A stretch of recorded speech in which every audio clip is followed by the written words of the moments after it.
everybody loves pumpkin pie. And if you're eating a vegan or paleo diet, you shouldn't be excluded from enjoying it on Thanksgiving. So today I'm going to show you how easy it is to make a delicious pumpkin pie, vegan and paleo style. I'm even going to show you how to make a keto option in case you're following a ketogenic diet. So all of these nutritious ingredients are from Basil Bandwagon Natural Market, and it's a lot of stuff, so I'm going to show you what is in this pie. So starting with the crust, we're not going to be using grains for the flour, so instead we're using almond flour. I like to get this super fine. This is Bob's Red Mill. It's just made from blanched almonds ground up into a nice flour, and we're using 1 cup of that. We're also using 2 tablespoons of coconut flour, 2/3 of a cup of tapioca flour, also known as tapioca starch. We're going to use a 1/2 teaspoon of baking powder. This helps to give it a little bit of rise and some crispiness. And then we have 1 tablespoon of maple sugar. You can use other sugars like coconut sugar, but this just adds a really nice taste. I love that maple flavor. For the fat, the richness in our crust, we're going to be using some shortening. This is not your average shortening. This is actually a superfood shortening, and it's made from red palm oil and coconut oil. So this is actually a really healthy version of shortening that will give you that nice richness, and it's still healthy. Moving on to our filling ingredients, of course, we're going to need pumpkin pie spice, and this is organic. I like to do this versus measure out separately all the different spices. It just makes it so easy. So we've got 1 teaspoon of that. If you like your pumpkin pie even more spicy, feel free to add 2 teaspoons or 3 if you like. We have a 1/2 cup of maple syrup. Instead of milk, we're making this vegan and paleo non-dairy by using some coconut milk. This is the simple version. It has no guar gum, which I like, so it's a little easier to digest. And this is a native forest organic brand. It's unsweetened and it is full fat. I don't get the light milk for this dessert. I really recommend using full fat. Organic cornstarch. This helps to provide binding without using eggs. Another binder is agar powder, and here we're actually getting a health benefit from using sea vegetables in our pumpkin pie. This is all ground up. It's nice and fine, so it dissolves easily. We've got a 1/2 teaspoon of sea salt, 1 teaspoon of pure vanilla extract. You don't want to use vanilla flavor or anything like that. Just go for the pure vanilla extract for the best flavor. I've got 4 teaspoons of olive oil, or you could use a more neutral oil if you want to use coconut oil or something. This is a 15-ounce can of organic pumpkin puree. I'm using 2 of these, so it's roughly about 3 cups. As far as equipment, you definitely want to have a little whisk on hand, and also some parchment paper comes in handy for rolling out your pie crust. And of course, you need a pie plate, and I've lightly greased this with a little bit of olive oil. All right, so first let's blend together all of our dry ingredients. So in goes the almond flour and the coconut flour. When you taste this crust, you're not gonna believe that it's grain-free. I'm always surprised when I taste these paleo desserts that they're just, so tasty and delicious. Adding the sugar and the salt. I'm just gonna whisk that all together just to get that nice and blended before I cut in my shortening. So once that's all nice and blended together, let's cut in our shortening. This even has like a nice buttery color to it. You can use a pastry cutter if you like, but good old-fashioned fork works too. And you just want to get this to the point that it's nice and incorporated, kind of a crumbly texture.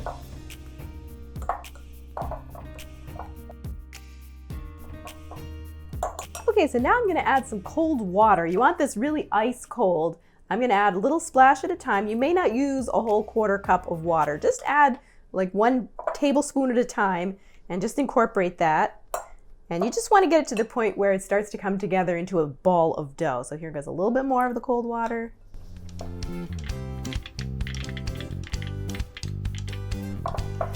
1 more splash. We probably are going to use the whole 1/4 cup.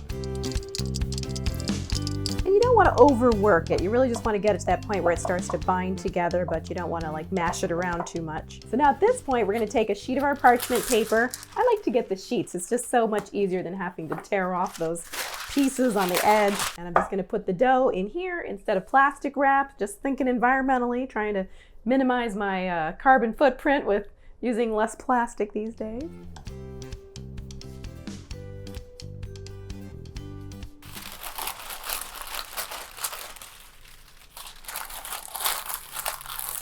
So we're just going to wrap that up, slightly flatten it,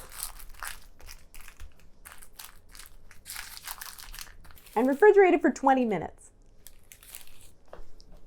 All right, now for the filling. We're basically just combining together all of our ingredients.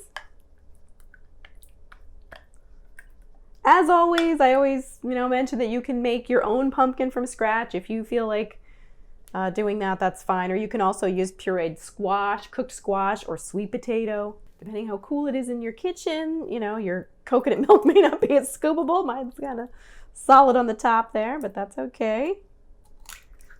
And then once you kind of chip away in there, the gusher of the coconut milk comes out.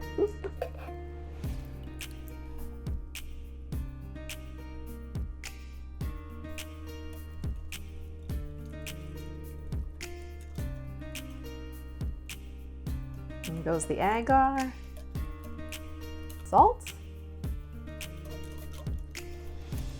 pumpkin pie spice, oil. Let's just take a look at this. I want to show you that I do have some little lumps of the coconut milk floating around, and we don't want that to interfere with the consistency of the pie.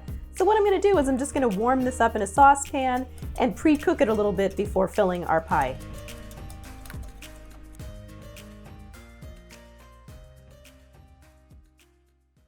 Now I mentioned earlier a ketogenic option for this pie. If you want to make this no added sugar, you can actually skip the 1/2 cup of maple syrup in the pie and instead use a 1/2 teaspoon of pure monk fruit sweetener or a 1/2 teaspoon of stevia leaf powder.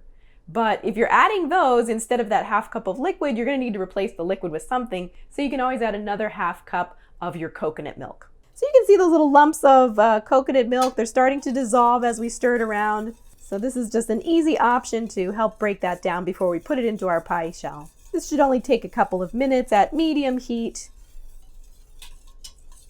So I like to make my work surface a little bit wet just so that the bottom parchment sticks to it. So I'm just rubbing over this with a damp sponge. Then I'm going to take another parchment sheet and just kind of stick it right on there. And then you can see it's kind of hard to budge at this point. There we go. Then I'm going to unwrap my other piece of parchment with my chilled dough. Flip it onto there. And you can use a rolling pin, or I'm partial to my Japanese pounding mallet. So just like working with any other pie dough, you want to roll this out nice and thin.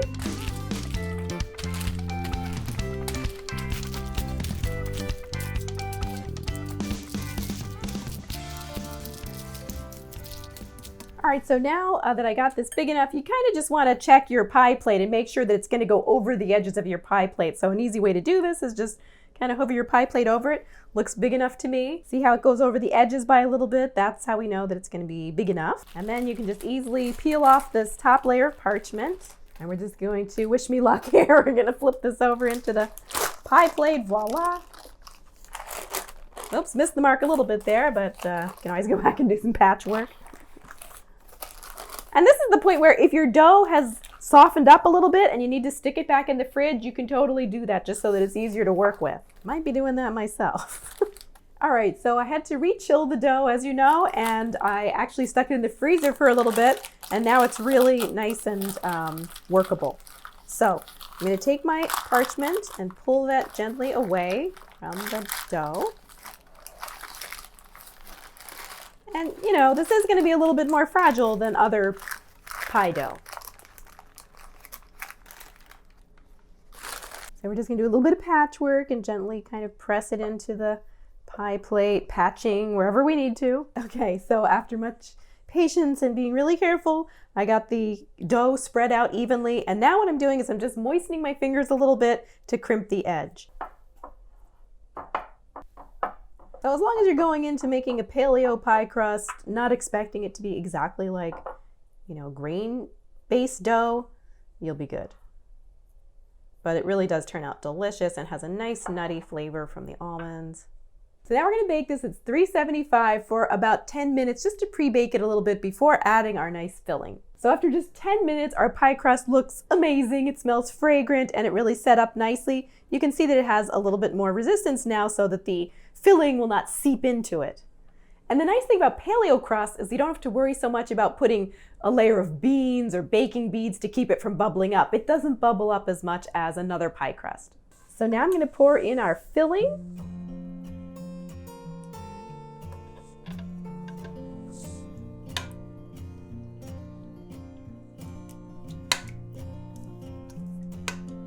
And you can see that especially if you're using like a deep dish pie plate, 9-inch pie plate versus 8-inch pie plate, you're really going to need this much filling.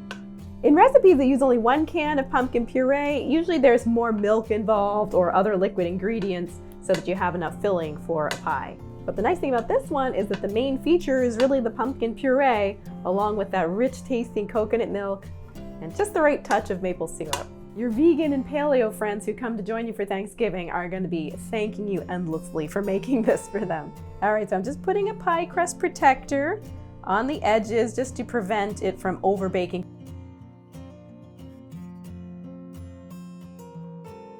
So our pumpkin pie has finished baking and this just smells and looks amazing. So I hope this adds a nice touch to your holiday meals for all of you who are looking for a vegan and paleo version of pumpkin pie.